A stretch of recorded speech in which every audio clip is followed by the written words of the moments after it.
Ito na ang laban ng Pilipinas at Malaysia. Ito na magsisimula na ang bakbakan ng Malaysian Pride SRG versus Fnatic Onyx Philippines from the Philippines. Yun na nga, sabi ko, dalawang Philippines.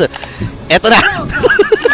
Ito na nga, nagkakabaliwan na tayo dahil unang araw makikita natin maglaban ang dalawang kampyon ng dalawang rehiyon na sinasabihin na natin, di ba, nasa tuktok ng MLBB kasi last time na nakakita ang SRG na kalaban sa Grand Finals, Pinoy team din yun. Pilipinas din. Pilipinas din. Di ba? Kaya ma-expect natin na talagang pinaghandaan ng magkabilang kupunan ang isa't isa. Again, eto na, sinasabi kanina ni Midnight Off Broadcast si Kirk ang kailangan natin tutukan dito. Napakataas daw kasi ng win rate ng Fnatic Onyx kapag naka-edit to Oo, lagi nakaban yan. Naalala natin, nung MPL Philippines Season 14, Ano yan? ito yung mga games sila na laging 9K gold lead, 9 minutes in. Naka-edit si Kirk nun. Nako. Kaya kailangan talagang tingnan ng Selangor Red Giants itong tapatan na ito at ang aga Amigo? ng pagdalaw Ayan na nga, sinasabi natin si Cram dito mabibigyan ata, pero kulang pa naman yung damage dito ni Kirk, pero pinana si Cram. And ito yung sinasabi natin kanina, burrito nung MPL Philippines Season 14, madalas na nilang gamitin itong edit na to. Kumbaga, nung Swiss stage, naka-easy mode kasi. Relax lang, Fnatic Onyx. Kasi may layers ng difficulty yan May easy, may normal, may hard, may ultra hard, Ay, nako. may MPL Philippines. Nako. Marami-rami pa palang dadaanan. So, ibig sabihin, naka-normal state na dito ang Fnatic Onyx PH. Yung bago gusto mong sabihin, Medyo paano na sila, nararamdaman nila sabi nila, parang hindi na sapat yung easy Tinalo tayo ng BTK na nakaraan Oo. Kailangan nang i-up yung level. Normal na. Kumbaga, sa kotse, hindi na naka-primera, naka-segunda na. Okay. Yan ang aabangan natin. Kasi again, yun din yung playstyle ng Fnatic Onyx PH no? Parang simula primera, kwarta kagad, quinta kagad. Oh, wait lang. Apakan mo kagad. Ayan Ayan nagkakaapakan. Kaso sinisipa pala ng bola. Uy! Morocco. Ayun na naman. Na-experience na ni Innocent nung nakaraan to, nag-purify sa mukha Normal links lang talaga. Oh, wait lang dito sa may bandang Turtle Pit. Si Bruce ngayon ang pinupuruan flicker na gamit na kanila. Yung ultimate del mula dito kay Cram. Nakakuha sila ng isa doon pero papabayaan na ni Yumes na makuha ng Fnatic Onyx PH yung unang pagong ng laban. Oo, ganda nung predict ni Cram doon. Pagka-flicker niya sakto, nagka-flicker sila ng dalawa ni Brusco. Pero yung roam lang naman yung nakuha dito ng Fnatic, ng SRG.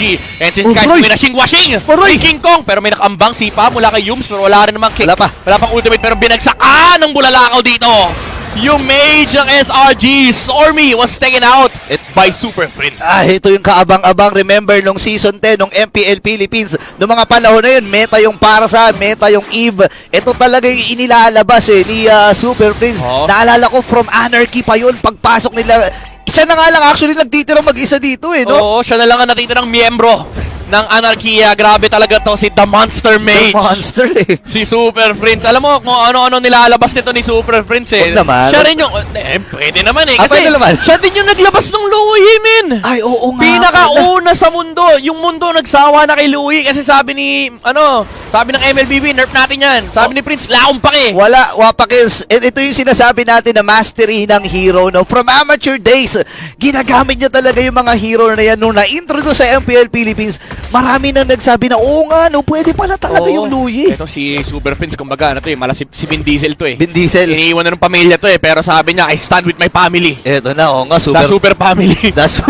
Di ba? At least may super na, di ba? Super Friends, Super Family. Parang ewan ko siya ata nagbubuklod dyan. Men, si Super Prince ang leader niyan. kung may gagawa ng libro sa story ng Super Family, si Super Prince na nasa page 1. Oo, ayun nako, ewan ko na lang kasi ngayon 1-1 parang naman ang score. Ito medyo madalang natin makita to for Fnatic Onyx PH kasi majority ng mga games siya from MPL Philippines, from the M6. Laging may action laging nakaka 5 kills kagad sila first 5 minutes pa lang ng game. Ito medyo tahimik normal mode nga normal mode pa, respeto pa. Flicker. Ayun nakipag-micro kadami nagkakaano tayo dito pero Ferdes na ginamit na ni Super Prince. Flicker out mula kay Yumes. Nagka-flickeran yung Roam at Mage for both sides, pero sa tapat ng Turtle may diversion play. Wala dito kay Louie. King Kong hindi niya ata nakita si Kais. Pero na-dodge! Pero hinintay din naman ni Kais. Yung stun dito kay King Kong ay tatama pa rin. Pero nakadalawa na si Opang Fnatic Onyx Philippines sa may bandang likuran. Si Kais dito tutong sa bola ni Kelra! And Super Prince, binabatungan niya dito si Cram. Makakalakbo naman yung Terizla pero tutumba pa rin naman si Stormy. And Fnatic Onyx Ito na yung hinaharap mong aksyon, Burrito! In-action na nakagad eh. May pakidlat pa nga dun si Kirk eh. Stormy daw siya eh. Ito yung tunay na bagyo. Ito yung tunay na storm from Fnatic Onyx Philippines. From 1-1 to 4-2. Isang mabilisan. Kasama pa yung pagong. Nakakadalawa ng Fnatic Onyx. Nakatori na rin sila dun sa baba. Oo, imagine mo, nasa yung si Stormy pero kayo binagyo. Binagyo eh. Si Yumsito ay makakalabas pa rin naman third airstrike mula kay Super Prince. Pero ang ganda rin nung ang ganda nung attempt ni Stormy tsaka ni Sekais na pinorse out nila actually in dash. Akala ko nung una na dodge eh. Pero dinelay talaga ni Sekais yung kanyang knock up. Pero hindi nagmatter kasi naka-immortal form si King Kong. After nung kanyang dash out, ginamit niya kagad yung Soul Server, yung naka-hold para mas makunat siya. Grabe naman yung micro mechanics dito ng Fnatic Onyx. Oh, bawal yan, bawal yan. Nakatunog ka agad. Grabe yung instinct dito ni Kirk. And alam niya rin kasi, I mean, kapag ganitong pagkakataon kasi hindi mo nakikita yung kalaban, lalo pag may luyi ka, dapat aware ka sa paligid mo. Pinapakinggan mo yung mga kaluskus na mga damo, pinapakinggan mo yung mga kuliglig, takbo ng hangin. Takbo ng hangin, di ba? Ngayon, pag may nagbago ba sa, pag nag-shift yung molecules ng May molecules. yung pixel ng bush, pag gumano ng konti. Sabi niya, uy, parang may mali Parang may something dito. Oh, wait lang. Alam nila na si Yums ay tumapak doon sa may pixel bush. Sabi ni Kirk, nagbago yung molecules. Nagbago. Nakaramdam ako parang may northeast. May may 23 degrees. May pala-latitude, longitude pa yan. Ngayon, Cram versus King Kong. 1v1 lang sila dito. Uy, retribution ginamit na kagad ni King Kong. Sabi ni King Kong, di kita nakita sa TNG, hindi tayo kasama eh. Okay. Si Innocent ayun, nakita niyan. And nare-respeto ata ng SRG dito si King Kong bago magkaroon ng pagong. Pinatagakadala yung jungler ng Fnatic Onyx. Pero si Yums, naman, meron death strike with the layers mula kay Kirk. Huli talaga, pero si Sekais ay nandito din. Knock up mula kay Sekais. Habol ngayon si Brusco. Dito rin si Kirk. Pero naman dito. Stormy nakasilip din. Pero dito yung si Bat mula kay Innocent. Atras mula sila ngayon. Nag-meditate muna din si Brusco. Habang namatay din si Super Prince sa pagkakataon na iyon. Grabe ang bawi ng SRG rito. Nakadalawa sila. Napatay nila si King Kong at patay na rin si Super Prince. Samantalang isa lang ang bumagsak dito sa side ng SRG. Si Yums lang yung kanilang nabigyan. Pero aabot pa rin naman si King Kong sa bagong lumat. Kelra, pinapatikim ng bola. Si Cram and si Yumsito, si Pop, Purify mula dito kay Kelra. And si Sky Sports dash out. Innocent, grabe, napakasipag niya. Kinukuha pa rin yung paggawa. Pero Stormy sa may batang likuran. With the one, pero Kelra, taking down the Lowy. Pero may isa pa nga mababagsak dito. Triple kill para kay King Kong. And hindi pa tapos ang laban. Sumusunod pa si Brusco dito kay Innocent. Pinapalayo na nila yung Moscow Feather. Airstrike with the flicker. Tutumba na si Innocent. Grabe, from normal mode, pinatikim lang konti yung heart, tapos binalik uli sa normal mode. Selangor Red Giants, nagulat sila, 4-man down. Sabay lahat ng objective dito, hawak na ng Fnatic Onyx, warak na rin yung gitna. Grabe yung pinakita nila doon, muntik pang hindi nila mapatay yung Louie, pero yung stun na nanggaling kay Kelra. Imagine mo, 1 HP na lang si Kelra gumagawa pa ng play. Yung dash, no? Oo, sabi niya, HP is only a number.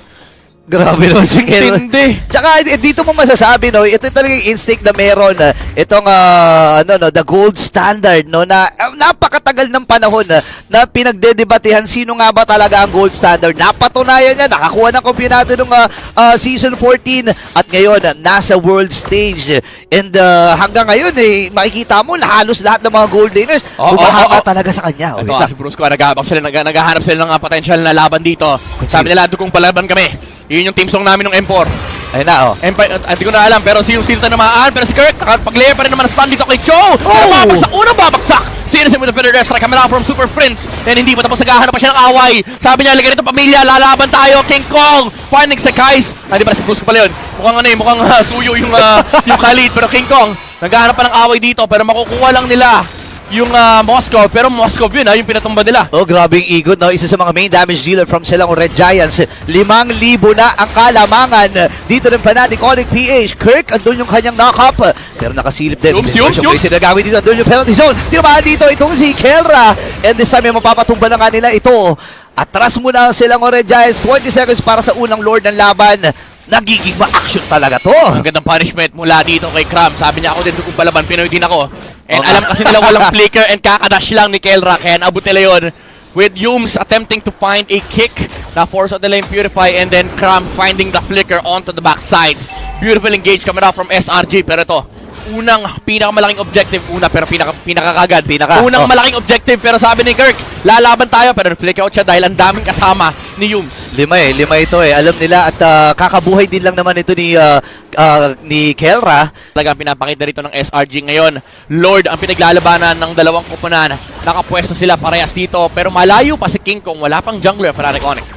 Pwedeng sabihin natin guluhin muna ng Fnatic Onyx PH ito. Si Super Prince sumisilip-silip din at bumabato dun sa may mga damuhan.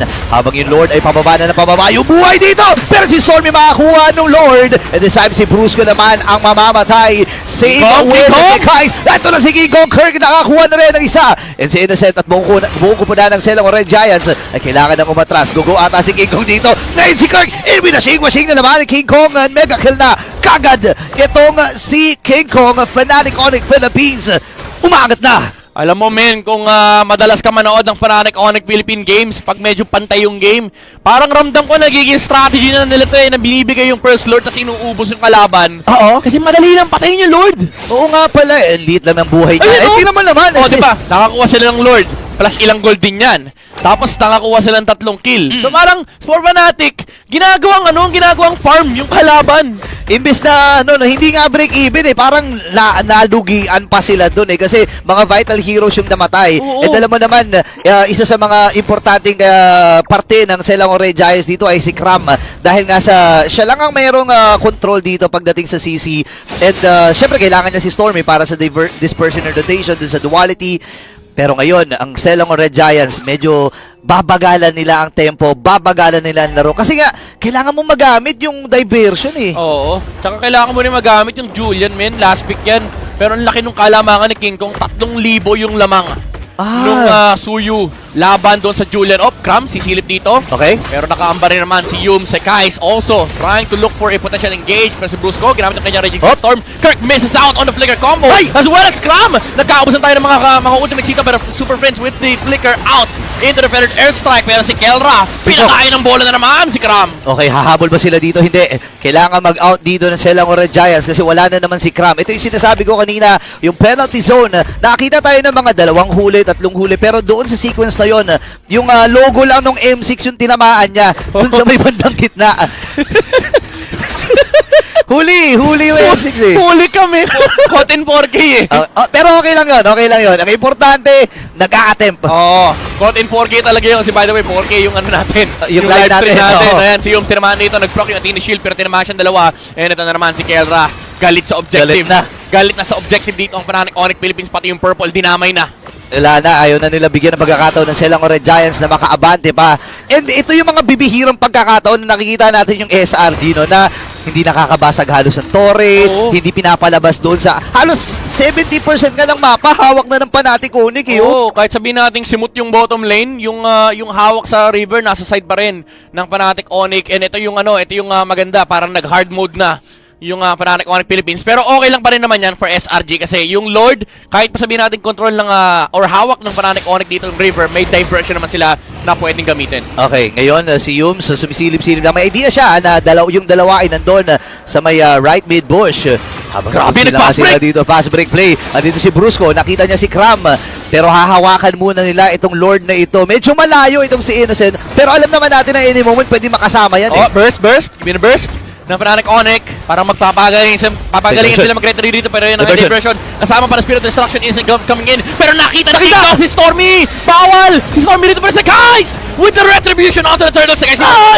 Sa mga bola ni Kelra. Pero makakaabot ba ang Fnatic Onyx Philippines dito sa mga tumatakbong miyembro ng SRG?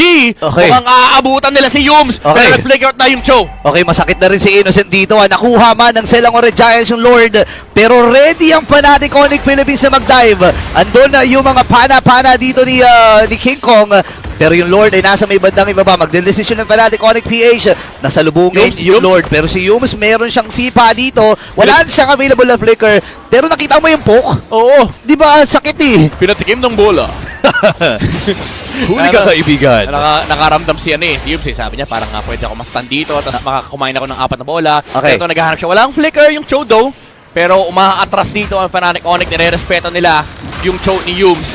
Pero si Cram, Okay. kaya abutan ng Raging Sandstorm, siya na makahampa ng stun dito kay Innocent. Pero babagsak ata si Brusco rito. Innocent to! Nagkakaano naman ang bola mula kay Kelra. Then Super Friends with the flicker in. Gusto niya mapatay si Stormy. The Luyi has nowhere to go!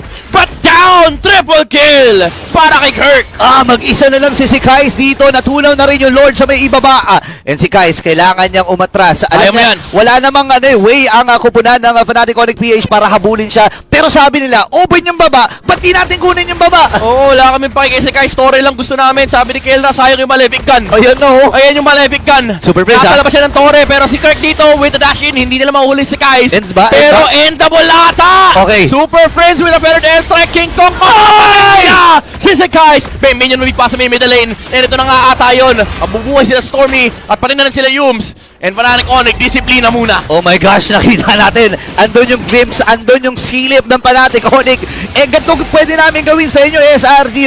Buti na lang nabuhay at mababa na rin yung mga death timers dito ng mga members from SRG. Nabuhay na si Yums, nabuhay na si Innocent. At ngayon ay may konting pagkalmang Fnatic Onyx PH. Kompleto sa Ricados na rin si Kela dito. Meron na rin siyang Rose Gold Meteor. Grabe naman to. Parang ayaw mamatay. Rose Gold Meteor, naka Wind of Nature. May Malefic Haslo, Malefic bibili Gun. pa ng ano yan, bibili pa ng Immortality mamaya yan. May buy and sell pa yan, di ba? Oo, ganun yan. Mayaman na kasi si Kelray, nag-champion eh. Totoong buhay. Pati sa totoong buhay. Sa totoong buhay, mayaman yan eh.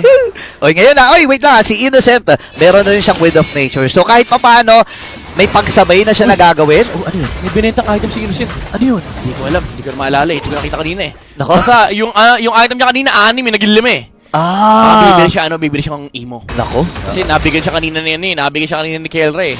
Hindi niya kasi abot men, lugi siya sa range. Oo nga pala. Sa mga marksman kasi, sa mga gold laner, masasabi ko, ang isang Moskov, mid-range lang yan eh. Oo. Hindi yan, kumbaga, hindi siya mga Steph Curry, mga ano lang siya, basta mga players lang siya na mid-range, mid-range lang. Dos lang ang atake. Dos lang, pwede kang Dos magdaki. Pero to, may flicker, may conceal na naman mula dito kay Brusco. Pero Nessa ginamit na naman. And nahuli nila si Sekai dito. King Kong with a godlike streak. Pero isa naman ng sipa si Yum. On to King Kong. Pero Skel dito sa may bandang likuran. Makakatakbo pa rin naman siya. Yum goes down with the immortality. Pero Brusco, lumalaban pa rin. Humihinga pa yung Kyle. And si Kelra, free hit lang sa may bandang likuran. Oh no, 3 ang natitira para sa Selangor Red Giants. Pwede mag-swing ang Fnatic Onyx Philippines dito sa Lord. Wala si King Kong, pero sabi nila parang kaya ata natin. Wala rin naman si Casey. Oh my God, grabe yung protection ng Onyx kanina doon kay Kelra.